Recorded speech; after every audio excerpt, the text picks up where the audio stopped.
Olá! Oh, graças a Deus! Olha que imagem bonita, às 6h30. Bom dia, muito bom dia! Hoje é segunda-feira, 13 de dezembro de 2010. Começa agora o Bahia no Ar com imagens ao vivo, direto da torre da TV Itapuã. Imagens do cinegrafista Marcos Alexandre. Choveu um pouco ontem, viu? Como estava previsto, diversos locais daqui de Salvador ficaram com imensas poças d'água, foi um sufoco para pedestres e motoristas. Agora, com esse sol que apareceu na imagem aí, será que vai continuar chovendo? Daqui a pouco a previsão do tempo ao vivo com Gabriel Pinheiro, porque agora eu vou dar o meu bom dia para você de toda a Bahia, de todo o estado que nos acompanha. Muito obrigada. Vem cá, me dá o meu abraço matinal, fé em Deus e pé na tábua. Sem mais delongas, viu? Vamos resolver os problemas. Aliás, eu queria saber como resolver o problema da violência envolvendo polícia militar. Hoje no Bahia no Ar, o depoimento, a parte do depoimento de uma mãe sobre a morte brutal do filho de apenas 13 anos durante uma ação da Polícia Militar em Dias Dávila. Foram 4 tiros na barriga. Veja. Menino tão bom, meu Deus.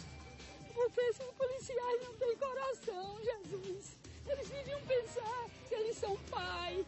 Também perdi meu filho, perdi meu marido, perdi tudo. Eu não sei o que vai ser de mim agora, meu Deus. Pito, na região metropolitana de Salvador, é mais um crime com acusações que recaem sobre a Polícia Militar da Bahia. O menino saiu de casa de bicicleta, era um bom aluno na escola, foi abordado por policiais, levou 4 tiros na barriga. Disseram que o menino estava com uma arma. Arma para comprar presente de amigo secreto, como ele tinha ido fazer?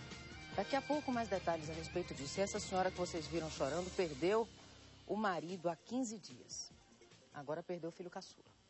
Pois é, tem policial que mata e tem policial que morre. Foi enterrado ontem o corpo de um PM assassinado a facadas no bairro da Liberdade, onde ele morava, aqui em Salvador. Joelson Lima da Silva, 38 anos. Foi atacado por um vizinho. Vocês não vão acreditar na causa dessa morte. Uma vaga de estacionamento na frente dessa casa no bairro da Liberdade, um dos mais populosos. Ou seja, morte por motivo banal. Mais uma. Foi exatamente aí nesse local que eles teriam discutido.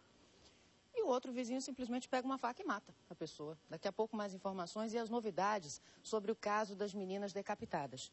Mais um acusado do crime foi identificado. Esse foi morto em confronto com a polícia. Estava também na ilha de Itaparica. O covil, né, dos bandidos é a ilha de Itaparica agora. O nome do morto é Vitor dos Santos de Almeida, o tal do branco. Ele que aparece nessas imagens aí de camisa listrada, roubando o mercado na periferia de Salvador, usando o mesmo carro que foi usado na desova, quando deixaram o corpo das meninas na São Martim. Outros 2 acusados, Riso e Lequinho, seguem foragidos. A polícia continua as buscas. Daqui a pouco, outras informações sobre esse confronto. E falando em polícia, a polícia desarticulou uma quadrilha de veículos de roubos aqui em Salvador. Foram presos depois de assaltar um supermercado na Vasco da Gama. Acusados de vários crimes, viu? Eles não são daqui da Bahia, não. Vieram para cá praticar delitos. Na fuga desse supermercado, na Vasco da Gama, um grande supermercado, diga-se de passagem, teve troca de tiros. Uma criança de 11 anos foi atropelada pelos bandidos, mas a polícia conseguiu pegá-los. Entre os presos, um senhor de 70 anos e 2 mulheres. E esse caso revela muito a ousadia dos bandidos, porque eles foram no mercado num dia à noite, roubaram, levaram os equipamentos, acharam fácil e voltaram. No mesmo supermercado, no outro dia de manhã cedo. Pode uma coisa dessas? Daqui a pouco você vai ter todos os detalhes. E vale lembrar que dinheiro na mão é vendaval. Dizem isso desde o começo do século, né, em música. E continua sendo vendaval. Hoje temos uma entrevista com um economista sobre como usar o seu 13º. Sem se encalacrar mais, sem se endividar mais, até porque a inflação cá para nós está batendo na porta, né? Então a gente tem que pagar as dívidas de final de ano. Daqui a pouco as informações com Osmar Sepúlveda e as notícias do esporte com Felipe Brandão. O que será que aconteceu esse fim de semana? Bahia e Vitória estão de férias, mas enfim, teve triatlon e outras cositas mais. Agora, mudando um pouco o rumo da prosa, eu não sei se isso é bom ou ruim. Talvez Gabriel Pinheiro possa me salvar. Quem poderá me ajudar? 7 meses depois de suspender a fiscalização eletrônica por meio de fotossensores, os tais dos radares, a Transalvador anunciou que 60 novos equipamentos estão instalados e prontos para autuar os motoristas infratores. Quem tem mais informações é o nosso repórter, o meu repórter, Gabriel Pinheiro. Gabriel, bom dia. Eu não vou nem lhe perguntar se mais radares significam mais multas, mais dinheiro para a prefeitura, mais orçamento. Não vou lhe perguntar isso não. Eu quero saber mesmo quando é que esses radares começam a funcionar. Bom dia, Daniela. Olha, os radares, os novos radares, passam a funcionar de acordo com a Transalvador dentro de 10 dias, para que o motorista não seja surpreendido. Daniela, esses novos radares, eles são diferentes dos radares anteriores, porque têm a capacidade, o mesmo equipamento, de multar o motorista por excesso de velocidade e de multar o motorista por invasão de sinal. Antes, eram equipamentos diferentes para cada função. Existem radares novos na Avenida Antônio Carlos Magalhães, na Avenida Otávio Mangabeiras, na Avenida São Rafael e na Avenida Afrânio Peixoto, Daniela. Agora, isso, como eu já disse, passa a funcionar dentro dos próximos 10 dias. A Prefeitura fez questão de frisar que os radares anteriores foram desinstalados porque houve um problema com a concessionária anterior. Ela não queria se modernizar com relação aos equipamentos. Houve então um tempo aí de adaptação, os outros radares foram testados e agora, com a conclusão dos testes, em 10 dias, eles passam a, de fato, autuar os motoristas, Daniela. Muito bem, Gabriel Pinheiro. Obrigada pelas informações. Tomara, não é, seu Gabriel, que pelo menos com isso, com o dinheiro das multas, a Prefeitura consiga resolver alguma coisa, de fato, nessa cidade. Obrigada, Gabriel. Ontem, por volta entre 7h30 e 8 horas, batendo da Barra até Itapuã, não tinha um semáforo funcionando. Um semáforo, sinal vermelho, sinal verde, não tinha nenhum funcionando. Todos piscando, todos sem funcionar. Como é que o trânsito vai melhorar dessa forma? Então, se a Transalvador conseguir fazer um planejamento melhor, toda a população que paga imposto suada, sabe, para pagar esse imposto, vai agradecer.